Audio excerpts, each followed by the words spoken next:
was 8 years old, my dad was my hero, and he worked harder than anybody I knew. He'd built a very successful medical practice. He gave us everything we could ever want. But I can still see the empty seat in the bleachers behind my baseball games. It wasn't quite Little League, but it was just some little informal league. It was like row 3, section B, behind home plate is where he said that he would be. He'd call after the game, "Hey, sorry, buddy, emergency at the hospital. How'd you do?" And I kind of lie. I mean, I'd say, "We won," and even though we lost, but I didn't want him to feel worse about missing it. And he just kept saying, "Hey, I'm doing this for you, son." But, I didn't need the money. Heck, I'm only 8 years old. What do I know? I just needed him. And years later, I swore that it'd be different. I swore that I'd never be that father. And then I became him. I became my dad. And it was a Tuesday afternoon. I was drowning in my inbox, like 47 unread messages, 3 urgent Slack notifications, because they're all urgent, right? And a client crisis that felt like it was the end of the world.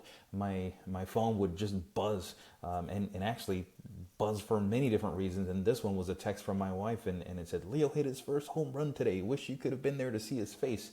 And this isn't like a home run out of the park. This is one of those inside the park home runs. Young kids, wee ball, and they're trying to chase the ball around.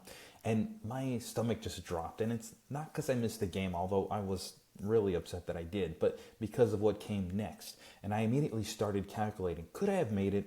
Was there a way to reschedule that meeting? Should I have left early? But the truth was simpler and even more devastating. I didn't even know he had a game. And that was the moment that I realized I wasn't building a business for my family. I was building a prison that was stealing from my family. And that's when I made a promise that changed everything. That this cycle is going to end with me.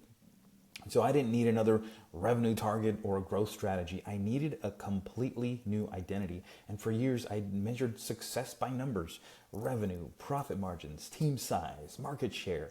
But sitting in my car that day, I realized that I'd been tracking the wrong metrics. The only scoreboard that mattered was the one that my son was keeping.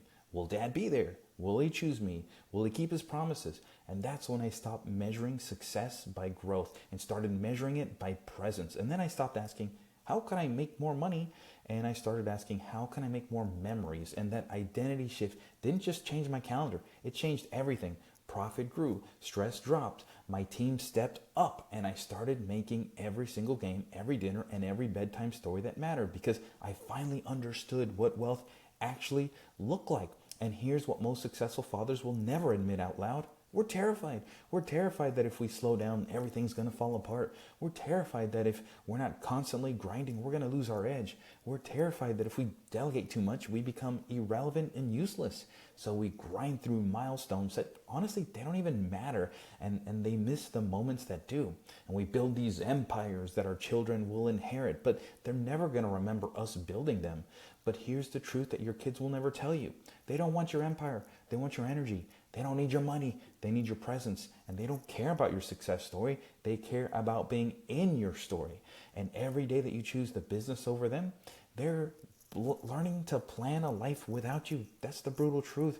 That's the price of success that nobody talks about. And it's a price that I refuse to keep paying. The buyback time formula was born from that promise to my son.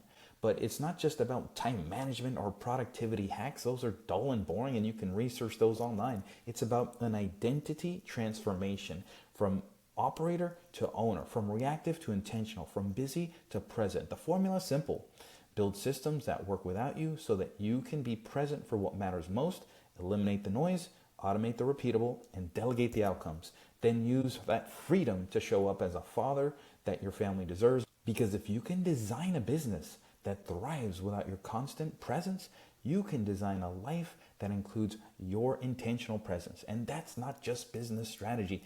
That is legacy architecture in motion. And this isn't theory, this is transformation. My friend Greg went from 80-hour weeks to passing a 3-week absence test. His daughter told him, "Daddy, you're always here now, and I like this version better."